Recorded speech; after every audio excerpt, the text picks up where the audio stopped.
seja muito bem-vindo a mais um episódio, o terceiro episódio do LGPD na Prática, um programa do Sistema Jornal do Comércio em parceria com a Privacy Academy Brasil.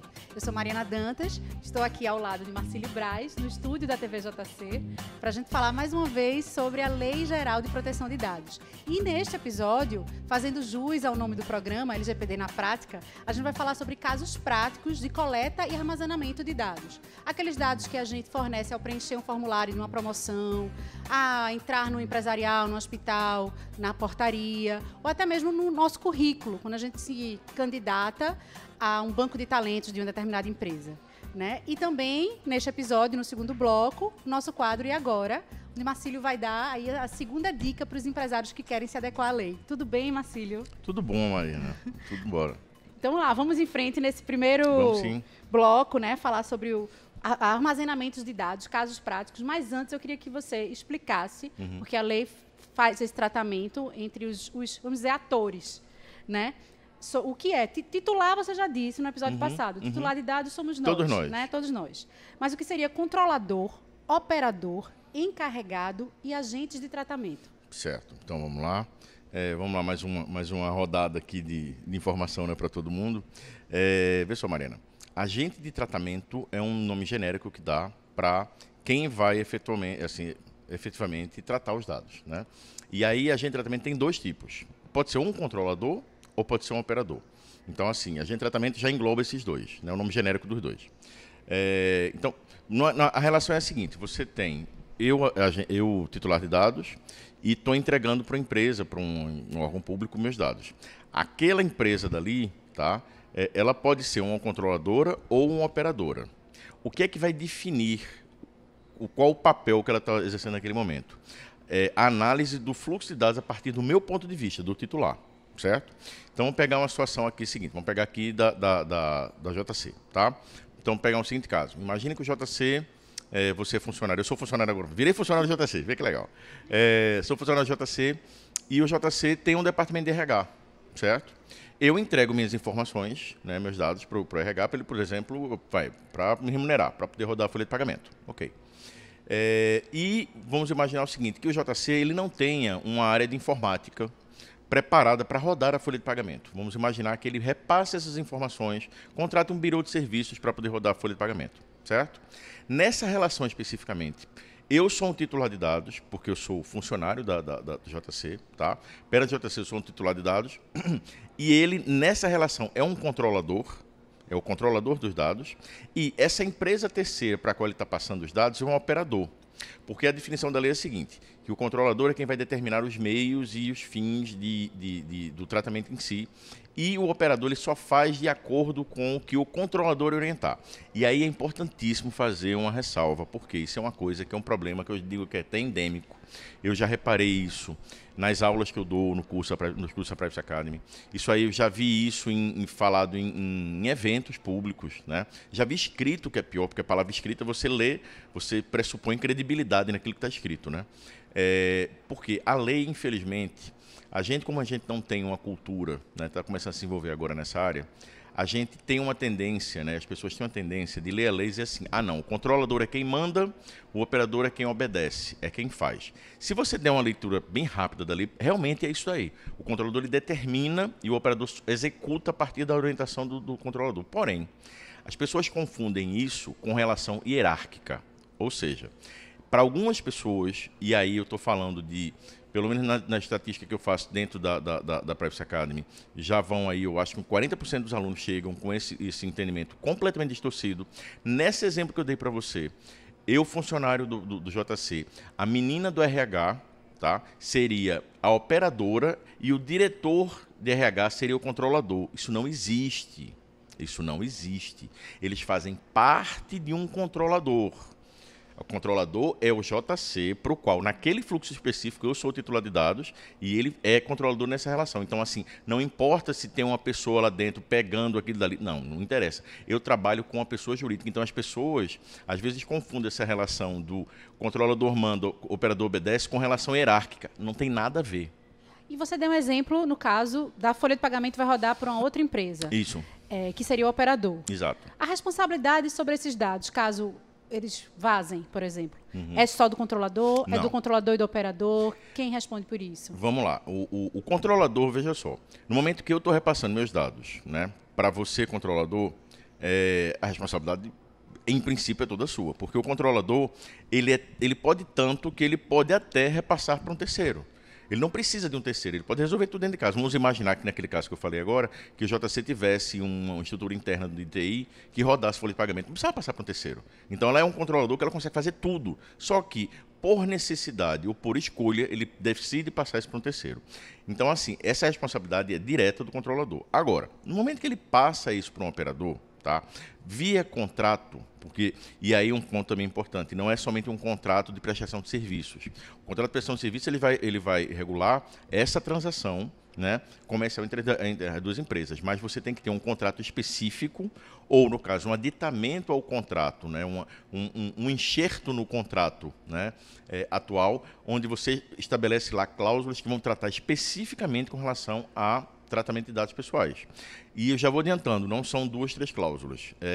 Em inglês é Data Processing Agreement, é um contrato gigante, tá, com várias cláusulas, e que normalmente o que se faz é o seguinte, se coloca isso como um aditivo contratual, né, um anexo ao contrato atual de prestação de serviço. Então, assim, colocar 2, 3 cláusulas dizendo que agora as empresas se comprometem em obedecer à lei, isso não tem validade nenhuma, isso não vai dar resguardo, assim, não resguarda nem quem é controlador, nem quem é operador. Então, vamos imaginar, se nessa bendita empresa que a gente está usando aqui, tem um vazamento de dados, tá? Na hora que recebe a notificação, recebe o controlador, porque não foi ele quem pegou os dados comigo. A responsabilidade, nesse momento, toda dele. Só que, perante a lei, vai ter que se provar, né? E aí o controlador vai ter que mostrar que ele tomou todas as medidas necessárias, que ele, inclusive, estava cuidando de que aquele contrato fosse executado, ou seja, fosse cumprido, para poder ver, no final das contas, quem teve mais responsabilidade, né? Porque você tem a possibilidade, porque eu não quero falar muito de jurídica, mas é a questão de responsabilidade solidária, mas isso aí, essa medida é na medida do que cada um fez do que estava em contrato. Ou seja, se você tem um contrato, se você não tem um contrato e o problema acontece o vazamento, o controlador vai responder por isso. Se existe um contrato, mas esse contrato está incompleto, 2, 3 cláusulas colocou lá, vai dar problema também. Então, mesmo você tem que ter um contrato, você tem que garantir que aquele contrato está sendo executado, inclusive com um negócio chamado auditoria de terceiro.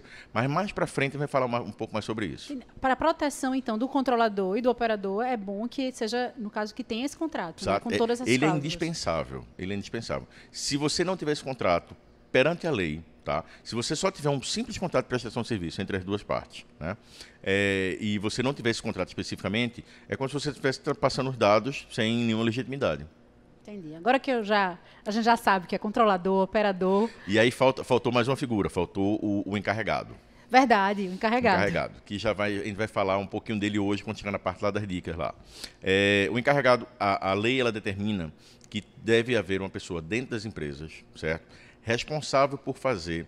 Ela tem vários papéis. Ela tem um papel, por exemplo, de guardião da lei dentro da empresa. Ela tem um papel de ser quem vai orientar as outras áreas da empresa quando tiverem dúvidas a respeito da execução da lei. Ela serve de canal de contato direto com os titulares. Os titulares se dirigem a ele. No caso, eventualmente, de uma fiscalização, uma coisa da autoridade nacional, quem faz essa interlocução também é o encarregado. Então, assim, existe alguma discussão hoje em dia com relação a se o encarregado ele teria as mesmas funções, efetivamente, que o DPO no âmbito do GDPR, que é a lei europeia. Tem muita discussão com relação a isso. O que eu levanto sempre é o seguinte: alguém vai ter que fazer todas essas ações. Então, assim, para mim, depende se estão querendo chamar de DPO ou de encarregado. Na lei lá fora, o espírito da lei, o main legis, ele determina que tem que ter essa pessoa. Se na lei da gente aqui está dizendo também tem que ter, eu entendo, vai ter que fazer as mesmas coisas. Então, assim, o nome, para mim, é totalmente indiferente, até porque o DPO, o Data Protection Officer, né, esse é o nome em inglês. Mas se você pegar a tradução do GDPR, que aí vira RGPD, né, Regulamento Geral de Proteção de Dados, no Jornal da União Europeia, DPO é traduzido como encarregado. Então, assim, encarregado por encarregado, em português em Portugal, é o mesmo nome, né? Então, assim, eu acho que existe hoje uma glamorização muito grande da função. Eu percebo que poucas pessoas entendem, de fato, o que um DPO tem que fazer e o nível de responsabilidade que ele tem, e o nível de expertise que ele tem. E isso é preocupante, porque no momento que uma pessoa que não está devidamente qualificada se coloca como DPO, né, e se apresenta como tal para o mercado, você fica, de um lado, uma pessoa que não está preparada, do outro lado, quem está contratando não sabe exatamente o que tem que ser feito, mas na frente isso é receita para o desastre. E ficou chique, né? DPO. Sim, né? com certeza. Agora, eu costumo dizer o seguinte, assim... O importante é que faça, que seja encarregado, né? Mas que você chega DPO, virou moda agora, tá bem? Virou. Só que assim, eu fiz um levantamento há um tempo atrás no LinkedIn, tá? Pesquisando DPO no mundo, a gente tinha uma quantidade X lá. E aí eu fiz o seguinte, eu fui depois separando por localidades. Eu fiz primeiro, separei Alemanha, depois eu separei Reino Unido, depois eu separei Brasil. Por que Alemanha e Reino Unido? Porque são dois países que são reconhecidamente, assim, ponta, né? Então, do total de DPOs que eu pesquisei no LinkedIn, você tinha 1% na Alemanha, tá? No Reino Unido, você tinha 6%, certo? E no Brasil, com a lei que não tinha nem entrado em vigor, a última vez que eu fiz esse levantamento foi em novembro do ano passado, né? Não, a primeira vez eu fiz em novembro do ano passado e agora eu fiz uma outra em maio, eu acho. A gente já tinha 8,5% dos DPOs do mundo.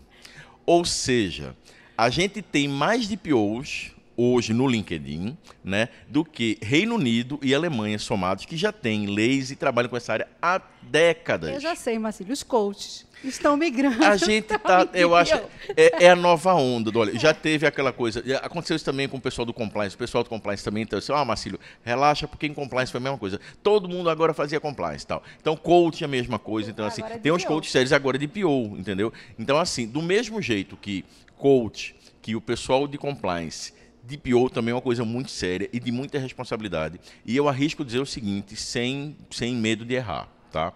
Eu acredito que naquela quantidade absurda de DPOs que a gente vê ali no LinkedIn, eu arrisco dizer que, uns 60% não sabem tudo o que um DPO realmente faz.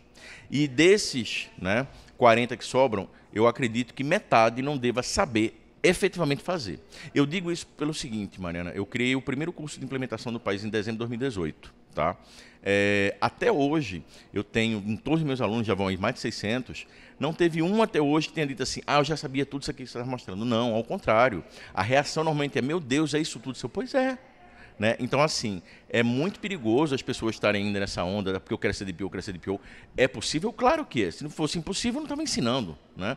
Mas o ponto é que você tem que se preparar e você saber exatamente o que tem que ser feito, porque é uma área múltipla. O fato de você ser advogado não habilita você automaticamente a trabalhar na área, o fato de você ter a mesma coisa, o fato de você vir em compliance, ou seja, é uma área que ela é trans, ou seja, ela perpassa várias expertises, e se você não tiver o conhecimento mínimo, se você é do direito, conhecimento mínimo de gestão e de segurança da informação ou de tecnologia, você não consegue exercer. Então, assim, dizer que é DPO talvez seja chique. Vamos ver se na hora que a coisa apertar mesmo, se vai sobrar tanto DPO assim, né? Pois é, e as empresas também, cuidado na contratação. Demais, porque, assim, ele vai ser a pessoa, ele não é responsabilizado, veja só. Se acontecer um problema dentro da empresa, a responsabilidade é da empresa, não é da pessoa ou DPO. No entanto, ele é um funcionário como outro qualquer. A empresa vai virar para dentro de casa e vai dizer assim, vem cá, você disse que eu podia fazer isso aqui, e agora eu não estou podendo, agora recebi uma multa, e aí? Então, assim, as pessoas têm que estar muito preocupadas com a questão da formação e as empresas têm que estar com muito critério na hora de contratar. Ao mesmo tempo, tem que evitar uma coisa bizarra, como aconteceu essa semana agora. Uma empresa pedindo, e depois ela se retratou, né? Coloquei isso até no LinkedIn, repercuti de um amigo meu, de Seu Santa Rosa, que fez esse post, eu repercuti, onde pediam 2 anos de experiência, de não sei... Eles pediam umas coisas tão absurdas, né? Que assim, e no nível de experiência que a gente está vendo que a lei acabou de entrar em vigor, né? Que eu até brinquei, meu comentário foi, eu acho que recebeu mais like do que a própria publicação, que no meio das coisas eu dizia assim, tem que ter um DeLorean. DeLorean, para quem não lembra, né? É aquele carro do De Volta para o Futuro, né? Porque para você ter experiência numa área que começou agora, só se você voltar, né? Você for para frente, depois voltar para cá para dizer que você tem experiência de 10 anos nessa área. Não existe. Pois é, Marcelo. E agora vamos para os casos práticos, né? Por exemplo, promoção. Às vezes a gente vê um caminhão de prêmios, a gente junta um monte de código de barra, né? Se empolga, pede para todo mundo da família, olhe, por favor, junte para mim. Aí você vai preencher um cadastro, coloca tudo lá, seu CPF, endereço, todas as informações para concorrer a essa promoção. E aí a gente o que é que as empresas fazem com esses dados? E esses dados realmente são necessários para uma promoção, uma simples promoção, né? E é isso que eu queria saber. Hoje, a LGPD vai mudar essa prática? Vai porque, assim, hoje o que é que acontece? As empresas pedem qualquer coisa e você fornece de todo jeito, né? Só que o problema é o seguinte, vamos pensar uma das coisas que a lei fala, tá? Princípio da minimização de dados, ou seja, eu só coletar o mínimo necessário, tá? E manter isso pelo menor tempo possível para poder evitar justamente invadir tanto sua privacidade e eu também não ter o custo, porque tem um custo eu guardar esses dados, porque eu vou ter que ter uma série de medidas de proteção que isso aí custa dinheiro, tá? Então, assim, essas promoções, elas normalmente elas vão estar usando como base legal, né? Normalmente consentimento, ou, dependendo da sua ação, talvez legítimo interesse, mas enfim, o ponto todo na hora que você vai desenvolver o formulário, tá? Você parar para levar isso em consideração, e aí é uma das coisas interessantes da lei, porque, e aí entra, por exemplo, o papel do DPO, ele é consultado, né, eventualmente numa situação dessa, né? Assim, ele está ali para isso também, né? Sabe o seguinte, vem cá, eu preciso desses dados todos para eu poder fazer uma simples promoção. Qual o custo que isso vai me dar? No caso aqui, de eu ter que guardar isso aqui tudo. Então, assim, é uma questão que, de um lado, você quer os dados para você poder usar para outras coisas. Por outro lado, você tem que pensar também o seguinte, agora a lei te exige transparência. Então, se você antigamente pegava os dados e usava em 200 mil coisas diferentes da empresa, você pode até, se tiver uma justificativa legal para isso, e aí você vai ter o papel de uma pessoa que tenha um conhecimento jurídico como advogado para poder indicar qual a base legal mais adequada, você vai ter que dar essa transparência para o titular, que antes você não dava. E aí a pergunta que se faz é o seguinte, tá bom, agora, à medida que as pessoas começam a ficar mais conscientes dos seus direitos, elas entendem que existe uma lei específica para isso, e você sendo obrigado a dar essa transparência, será que você vai se sentir confortável em pedir trocentos dados e depois dizer que você está distribuindo isso para não sei quantas empresas? Será que o titular do outro lado vai querer isso? Então, é uma das coisas que você também tem que parar para pensar, tá? Outra dúvida, Marcílio, vamos supor que esse seja um cupom promocional, não seja na internet. Também vai ter que vir no cupom aquele quadradinho, espaçozinho para você marcar, eu autorizo. Sim. Sempre. Assim, sendo o consentimento, você sempre tem que colocar aquilo ali, tá? E aí o ponto também é aquela coisa. As empresas, elas não estão ainda levando em consideração o nível de conscientização das pessoas. À medida que as pessoas forem entendendo mais sobre a lei, tá? Você vai ter uma reação por parte dos titulares. Algumas empresas se preocupam com isso. Eu costumo dizer o seguinte, se seu modelo de negócio ele bate tão de frente com a lei, provavelmente o problema não está na lei, está no seu modelo de negócio, né? Então, assim, a partir do momento que você entende que isso é uma coisa que ela pode trazer benefícios para vocês, no momento que você tem no momento que você vai mapear todos os dados, você consegue identificar onde é que estão todos os dados dentro da empresa, né? Que você às vezes nem sabia onde é que estavam, você tem que parar para pensar também o seguinte, esse ônus de eu ter que agora arcar com toda essa segurança em cima desses dados, dessa transparência, ela pode funcionar contra mim. Então, o que é que eu tenho que fazer? Não é que a lei venha para impedir coletar dados. Ela só vai fazer você pensar o seguinte, você tem certeza que você tem isso tudo? Você vai precisar disso tudo? Eu li até em uma universidade de São Paulo, eu acho, que já está mudando o cadastro e já está pedindo menos informações aos alunos, que elas não precisam. Exato. Justamente com essa preocupação de depois eu vou ter que cuidar de mais dados. Exatamente, né? Exatamente. Você tem que pensar assim, o seguinte, não adianta, assim, quanto mais você coleta, primeiro, você tem que estar com legitimidade para isso, você tem que ter uma base legal que sustente isso, né? Mas quanto mais você coleta, mais custo você está gerando para dentro de casa, né? Em cima de todas as salvaguardas que você vai ter para poder guardar bem aqueles dados, né? E vamos falar de outro caso prático agora, que são as recepções de empresariais, de hospitais, portaria. Não pedem muitos dados, geralmente CPF ou identidade, mas a gente sabe que o CPF é um dado muito importante. Sim. Né? Podem pedir, é necessário o CPF, poderia ser um telefone ou não sei. Veja só, eu acho que isso é um ponto de preocupação, só que ainda tem mais um outro, até maior. Em princípio, não teria problema. Tá? O ponto todo é o seguinte, hoje você simplesmente fornece e acabou. Você agora tem que pensar o seguinte, na hora que você está fornecendo isso, você vai ter que estar, de alguma forma, também assinando um documento lá dizendo que você está consentindo fornecer esses dados. Imagina a fila que vai ficar na porta de um estabelecimento comercial, sei lá, de um empresarial, assim, para poder aceitar isso aí. Mas, além disso, eu acho que tem uma situação que eu acho que é bem mais crítica, que é a coleta da foto. Porque, invariavelmente, é muito comum você chegar assim, olha aqui, por favor, tal. pensa assim, será que você precisa realmente daquela foto? Por quê? A foto por si, ela não é um dado pessoal sensível, tá? Ela é um dado pessoal, como o seu nome. Agora, não é improvável que você utilize aquela foto dali depois para extrair dado biométrico para fazer reconhecimento facial. Aí você passa a ter dado pessoal sensível que tem toda uma série de limitações. Você vai ter que ter um formulário adicional lá destacando, né? Porque o consentimento ele tem uma diferençazinha, não dá para entrar em muito detalhe aqui, mas assim, mas ele é mais específico, ele tem que ser específico, tem que ser destacado. Então assim, será que vale a pena você, para poder garantir a segurança do acesso, você gerar mais esse dado e ainda por cima um dado pessoal sensível? Ou potencialmente devia ser sensível, porque se for usado com biometria. Então, assim, é um momento, pessoal, que a lei chega para fazer a gente repensar uma série de coisas que a gente não pensava nisso. É simples, entendeu? É simples no sentido do seguinte, que de uma hora para outra você não tinha consciência da necessidade daquilo, agora chega uma lei e diz assim, olha, se liga, você tem que se preocupar com isso aqui. Então, assim, a gente vai ver muita coisa sendo revista. Essa coisa que você falou da universidade, a gente vai ver isso em várias empresas. Na contramão, né? Recentemente teve um caso de um amigo que chegou num estabelecimento comercial e pediram, né, o CPF de cara, pedem o CPF. Não dá o CPF. Aí ele disse, não quero fornecer. Não, mas olha, eu preciso do CPF para troca. Espera aí, deixa eu ver se eu entendi.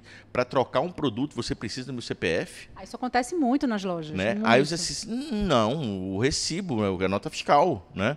Então, assim, por que é a obrigatoriedade do CPF? Então, assim, esse discurso para pegar CPF, essa tática... As né? farmácias, se a senhora não me der o CPF, não vai ter o desconto. Né? Muita gente associa o desconto a você fornecer o CPF, o preço com desconto. Tem um custo esse desconto, porque assim, vamos lá, se a empresa está dando desconto para você, ela está tirando em algum lugar esse dinheiro. Tá? Então, uma das formas de se monetizar, né, é justamente o quê? Através dos dados, você ganha dinheiro com esses dados. Então, assim, você meio que mitiga, né, esse desconto que você está dando. Essa questão das farmácias, eu acho que vale a pena depois a gente fazer um específico, porque é o mais falado de todos, né? Eu acho que é o exemplo mais crítico, assim. Tá, então vou guardar para um dos próximos episódios. Mas uma coisa que tem que ficar na cabeça do empresariado é a seguinte: repense os seus formulários atuais. Pense que quanto menos dados você tiver coletado, melhor para você. Para encerrar os casos práticos, em relação ao nosso currículo, né? Quando a gente vai se inscrever num banco de talentos de uma empresa, o que é que muda agora? Veja só, você tem duas fases, né? Você tem a fase aquela da seleção mesmo, que é o currículo, e depois se a pessoa for eventualmente contratada, né? Na fase do currículo, você tem que dar, a base legal usualmente é o consentimento. Então, o candidato ele tem que consentir, né, para a utilização daqueles dados ali. Só que uma coisa que hoje você não vê com muita prática depois que você entrega um currículo, né, aquele currículo simplesmente ele fica lá de eterno, fica para sempre. Normalmente as empresas têm trabalhado lá fora com 18, 24 meses de retenção desses dados. E você tem que informar isso para o candidato. Então, você vai dizer para ele o seguinte, ele tem que ir lá dar o consentimento dele, e não pode ser um consentimento tácito, ele tem que, né, assinalar dizendo que ele concorda, né? E você estabelecer um prazo, e garantindo a ele que, findo aquele prazo, aqueles dados vão ser destruídos. Tá? Porque a lei também tem isso. Todo dado, quando entra numa empresa, ele passa a ter obrigatoriamente um prazo de validade, entre aspas. É o prazo de retenção. Então, ele tem que estar estabelecido dentro da empresa. A empresa vai estabelecer, né, dependendo também, vai ter alguma lei especificamente que estabeleça, mas, via de regra, a empresa vai ter lá uma tabela de retenção de todos os seus dados. Todos eles têm um prazo de validade. Quando expirar aquele prazo, ele tem que ser destruído. Tá? Então, eu estou só falando disso aí... Eu vou fazer uma pergunta bem boba, Marcílio, que veio na minha cabeça agora. Você falou do arquivo morto, que agora ressuscitou, né? Não é mais arquivo morto. Mas se aquele dado que está lá, que ressuscitou, não interessa mais a empresa, ele pode destruir e daí se livrar de tudo? Veja só. É uma saída destruir... Deixa eu dizer uma coisa para você. Não é uma saída, é uma obrigação. Okay. Porque quando a gente pensa essa lei ela traz muita novidade e ao mesmo tempo não. Tá? Para quem é da área de tecnologia, né, e já conhece aí o conceito de ciclo de vida do dado, né, eu brinco dizendo que o dado é um bichinho que ele nasce na coleta e morre com descarte ou com reutilização. Ou seja, um dado dentro de uma empresa, ele tem um ciclo de vida. Tá? Exatamente por conta disso, né, você tem um prazo que é o prazo que seria o ciclo de vida daquele dado. Então, aquele arquivo morto que está lá, que tem artigo, coisa guardada de 50 anos e tal, se não tiver a tabela de retenção, aquela que eu falei que os dados têm que ter dentro da empresa, dizendo que aquilo ali deveria estar 50 anos, vamos supor que fosse somente 24 meses, você tem que ir lá no arquivo morto, certo? Acordar o Walking Dead e destruir o dado. Então, veja o trabalho que é quando a lei entra em vigor, quando você tem que ter essa tabela de retenção, não é uma opção você descartar, você tem que descartar. Então, você tem que levantar tudo que você já tinha, ver se está dentro daquele prazo que você estabeleceu, o que estiver dentro do prazo, o que não estiver no prazo, tem que ser descartado. E aquela informação que você coleta hoje, vamos supor, se você estabelece que são 24 meses, daqui a 24 meses você tem que descartar aquela informação. Se você retiver ela e tiver um vazamento, alguma coisa assim, você vai ser penalizado. E ainda sobre o currículo, agora a gente também vai ter que colocar no currículo o candidato, no caso, que autoriza aquelas informações, né? Sim. Tem que ter o consentimento e que antes não tinha. E para aquela finalidade específica, exatamente, para aquela finalidade dali. E, no caso, quando você tem o segundo momento, foi admitido, então, assim, você passa a ter aquelas informações agora regidas por uma outra base legal, tal, que aí não é o consentimento, que não há que se falar em consentimento em relação, assim, empregado, empregador, porque se o consentimento ele tem que ser livre, como é que você, na situação de empregado, pode dizer que você está dando livremente um consentimento? Não existe.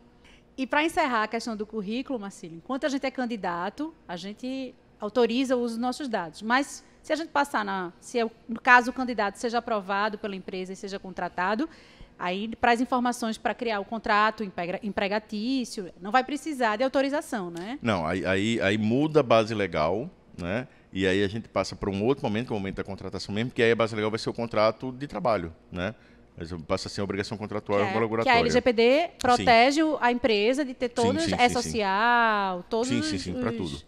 Ok, esclarecida a dúvida, Marcílio. E vamos dar início ao segundo bloco do nosso programa, com o quadro E Agora?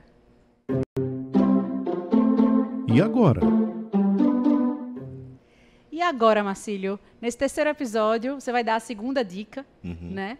No episódio passado, você falou, a dica era fazer esse levantamento de dados que você tinha, arquivo morto, vivo, né? O primeiro passo era esse. Qual é o segundo passo para as empresas? Esse levantamento que eu falei naquela primeira vez ali é um levantamento geral, ainda não é um mapeamento de dados, tá? Porque o mapeamento de dados é a etapa mais trabalhosa, mais custosa em todos os sentidos da implementação. O que eu sugiro numa segunda etapa é o seguinte, pensa assim, isso é um esforço tem que ser um esforço da empresa e de todos envolvidos na empresa. Então, se você não tem a parte de cima do topo da pirâmide comprometido com isso, o resto não vai funcionar. Então, por que eu estou falando isso? Porque sem uma pessoa que chegue e diga assim, isso aqui vai acontecer porque eu quero que aconteça, e aí a gente está falando de quem? Do dono da empresa, da alta direção, tá? Ou seja, se você não tiver o comprometimento da alta direção, mas é comprometimento de fato, não é só dizendo não, tá? Você não vai ter isso funcionando. Então, o que eu recomendo normalmente, no começo de um projeto de implementação? Que venha um e-mail partindo da direção, explicando o que é que vai estar sendo feito a partir daquele momento, falando brevemente sobre a lei, olha, surgiu o LGPD, parará, explicando quais são as principais etapas que vão ser executadas, apresentando eventualmente a empresa externa ou o time interno que vai estar fazendo aquilo e dizendo que a alta direção está dando total apoio àquela iniciativa. Aquilo vai ser muito importante porque quando a gente chegar lá na frente na parte do mapeamento, aquilo dali é uma das chancelas que você tem na hora que você for ter que passar em todo o departamento para você entender como é que os dados funcionam lá dentro e dizer assim, olha, até o dono da empresa está mandando fazer isso aqui. Então, ou seja, se você não tiver o comprometimento da direção, o exemplo da direção, não vai funcionar, tá? Um outro ponto importantíssimo. Não dá para você fazer essa implementação levando somente com o jurídico, ou somente com o TI, ou somente com o RH. Ou seja, não é trabalho, não é missão de uma área só da empresa. É de todas. Só que, ao mesmo tempo, você não consegue envolver todas, vamos imaginar, não sei quantas diretorias tem aqui no JC, imaginemos, sei lá, 15 diretorias. Você não consegue envolver 15 diretorias para tomar uma decisão numa reunião, porque é muita gente. Então, assim, mas ao mesmo tempo, a gente sabe que tudo que for definido com relação à lei vai afetar toda a empresa. Então, qual é o meio do caminho? O que eu sugiro é a criação de um comitê de implementação, onde você pega principais áreas da empresa, e aí quais sejam? O jurídico, o pessoal do TI, o pessoal de RH, e aí a gente vai marketing, pode pegar, se tiver PMO, algumas empresas têm, se você tiver uma área de controladoria ou de compliance, você colocar também. Mas eu digo o seguinte, não passar de 5 a 6, sei lá, entre 6 e 8 pessoas nesse comitê. Por quê? Se você quiser marcar reunião com 15 pessoas, de 15 áreas diferentes, você já vai ter dificuldade para conseguir a agenda dessas 15 pessoas. Então, é impraticável você conseguir fazer um negócio envolvendo todo mundo. Não faz isso. Então, qual é a sugestão que eu dou? Cria essa primeira camada aqui desse comitê, tá? Onde você, sim, pega as principais áreas. Vai ser um comitê que ele vai decidir muita coisa ali dentro, tá? Com relação à implementação. E para outras todas as áreas que não estiverem representadas ali, você pega uma pessoa para ser um ponto de contato entre o comitê e aquela área dali. Para você não inflar, então, você não prejudica a comunicação, que ela é importantíssima, você tem que ter envolvimento da área, sem você inflar o comitê. Porque, de novo, para vocês reunir esse povo todo, é uma loucura, né? Então, assim, e por último, eu acho que nesse primeiro momento, a escolha do DPO. E aí é um problema que a gente vai remeter àquele do começo, né? Que, por que já engajar essa pessoa desde o começo? Porque ela vai ver todo o processo de implementação, ela vai acompanhar. Até porque, quando terminar, quem vai tocar aquilo dali, quem vai ser um dos principais responsáveis é ele. E então, até para orientar o comitê, sim, né? Também. Né? Então, assim, quanto antes você escolher o DPO, melhor para você, empresa. Tá? Só que a gente esbarra de novo naquela questão da capacitação. Tá? Existem basicamente hoje três grandes certificações, né? Assim, uma de uma universidade lá de fora, da Holanda, de Maastricht, e tem uma do IAPP, da Associação Internacional de Profissionais de Privacidade e Proteção de Dados, que é norte-americana, e do Exim, que é holandesa, tá? Que eles têm certificações e que, de fato, ajuda muito você chegar no mercado com uma certificação, dizendo assim, olha, já estou certificado na área. Isso vai garantir que você já está totalmente pronto para? Não. Agora, com certeza, é bem diferente daquela pessoa que leu a lei 3 vezes e vai para o LinkedIn dizendo que é DPO. Ou fez um curso de 10 horas e agora você está pronto para ser um expert nisso aqui. Pessoal, eu vou dizer uma coisa para vocês. Eu estou nessa área há mais de 2 anos, quase 3 anos. Tá? Dedicação 100% do meu tempo. Eu só sei 35% do que eu preciso saber. E quanto mais eu invisto em livros, quanto mais eu estudo. Só de livro, agora eu fui fazer uma conta, né, de março para cá, gastei mais de R$10.000, porque assim, são caros, né? E tudo coisa lá de fora, tudo GDPR. A preparação, ela exige muito de você. E é uma área muito vasta. Tanto é que, se você reparar, eu nunca me apresento como especialista. E as pessoas que eu conheço que são mais feras também não se apresentam como especialista. Porque você dizer que você é especialista nessa área, assim, é impossível, porque ela atua, assim, você não é somente jurídico, não é somente técnico, não é somente gestão, são muitos expertises. Então, assim, quem tem juízo não diz que é especialista. Eu diria que é por aí, entendeu? Porque você tem sempre muita coisa para estar aprendendo e assim, essa é a grande preocupação, você ter esse DPO devidamente preparado. Não estou dizendo que seja impossível, não estou dizendo, só estou dizendo que é o seguinte, não é tão simples, longe disso, do que muita gente está passando por isso, vendendo isso por aí, né? Eu acho que estão, na verdade, até fazendo uma coisa que é um desserviço, e agora falar em nome dos advogados, né? Assim, muitos advogados que estão desiludidos com suas áreas, ou que estão, sei lá, querendo migrar de área e tal, estão, às vezes, indo atrás de ilusões, entendeu? De promessas muito vãs, não sei se por dolo ou por culpa, né? Mas num simplismo exacerbado que, no final das contas, vai ser muito danoso para a pessoa que investiu tempo e dinheiro, tá? Né? Com promessas de que vai ser super rápido, que é super simples, como transformar a LGPD em dinheiro, não sei o quê. Então, assim, não é por aí. Você tem que entender que a coisa, ela não é absurda, mas ela é complexa, certo? Demanda tempo e seriedade. A gente está falando de um direito humano. Não dá para tratar isso como se fosse um cacho de banana. Eu, particularmente, fico muito irritado quando vejo isso, porque eu amo essa área, de verdade. E ver as pessoas tratando isso como se fosse simplesmente uma mercadoria, né? Não.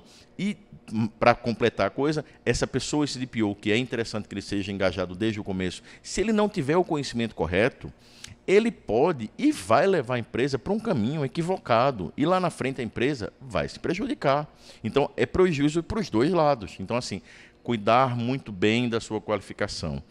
Tem que cuidar muito bem da sua qualificação. Ô Marcílio, e também para as empresas menores, porque a gente sabe que a LGPD atinge todo mundo, né? Sim. Do mercadinho às grandes corporações. Para as empresas menores que talvez assim, não tenham investimento para contratar um DPO, qual é a solução? Contratar uma consultoria ou escolher alguém da equipe que possa fazer um curso. Assim, vamos dizer, uma empresa que não tem como investir tanto agora para essa adequação. Que é uma realidade, quando a gente para ver o mercado Isso. brasileiro, 99, eu acho que foi 99,1% a última vez que eu vi, de micro e pequenas empresas. Veja só, o desafio para micro e pequena empresa é o mesmo lá fora. Elas também não têm dinheiro. Né? E assim, se você encontrar uma solução de adequação muito barata, corra. Porque assim, não dá para fazer... Sabe aquela história do rápido, bom e barato? Pronto. Não é rápido e para você fazer bom não é tão barato. Justamente porque você tem que investir muito nisso daí. Tá?